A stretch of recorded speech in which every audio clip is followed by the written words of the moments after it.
Redditors who have tried to hide on your cruise when it ended so that you could stay on the ship for the next round. How did that go? Very specific target audience. I don't know if this counts, but my dad got locked in a toilet cubicle on a ferry to France and it took several people to find him.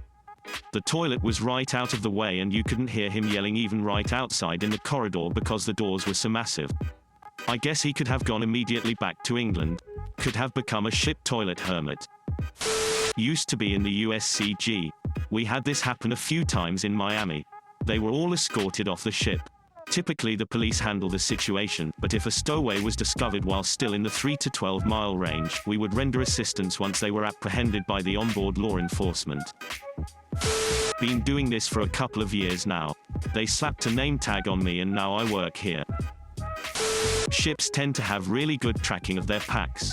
There's security cameras everywhere and when you disembark they give the ship a really good walkthrough. All the passenger areas are easy to see through and have no hiding places, and if a packs were to be in a crew area, it happened every now and then, we would notice immediately. I've never had passengers try to stow away, but I've definitely seen crew run away from the ship. Mostly happens in American ports. Personally, when I was working on ships I couldn't wait to get the fuck off them every time I saw land. Why people cruise to begin with is beyond my comprehension. Late to the party, but I can chime in and further add proof if needed. I worked for Carnival for 5 years, specifically in debarkation. Additionally, I worked for Disney Cruise Line and Princess Cruise Line. Here's what happens: we give you a card upon check-in and that card is scanned the minute you step on board. Additionally, it is scanned when you leave the ship for either complete debarkation or excursions. At the end of your cruise, debarkation starts around 7 a.m. Come 10 a.m. we receive a list of people who have not yet had their card scanned. It's impossible to get off the boat without getting your card scanned, unless you jump into the water, haha.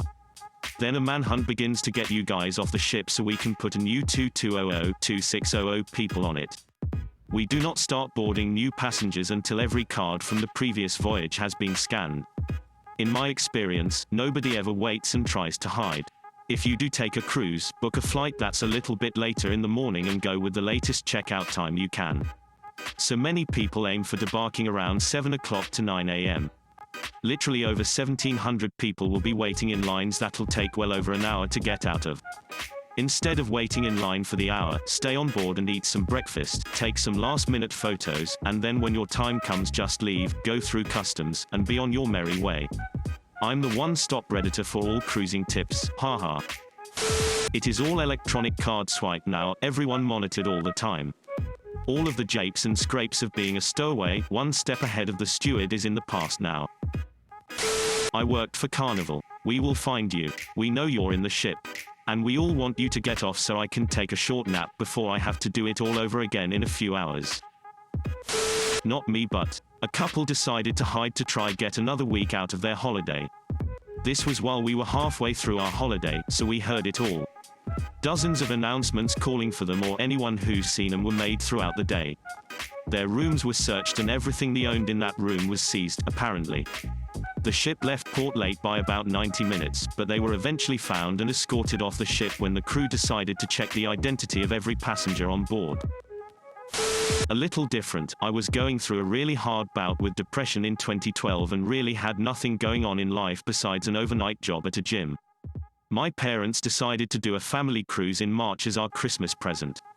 I was actually planning on saying goodbye to my family at the end of the trip and just getting off at the last island and not getting back on. Then I found out the cruise company would alert local authorities that I didn't get back on.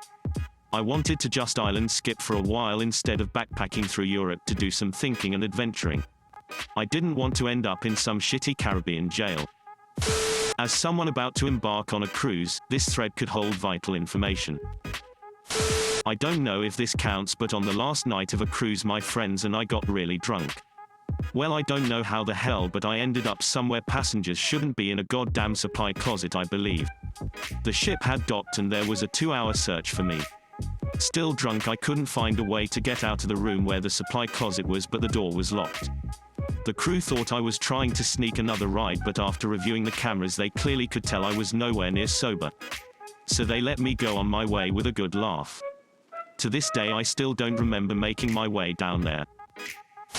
Day 247, they still don't realize. I have been living off of seawater and Ritz crackers for the past month. I can't let them see me in the cafeteria. People tell me all the time, dude, just leave the boat, but none of them understand. Using the quarters I find on the ground, I was finally able to pay my cell phone bill again today.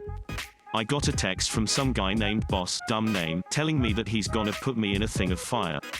Whatever, probably insane. I got a scam text from some guy named Jane calling me husband, and from police.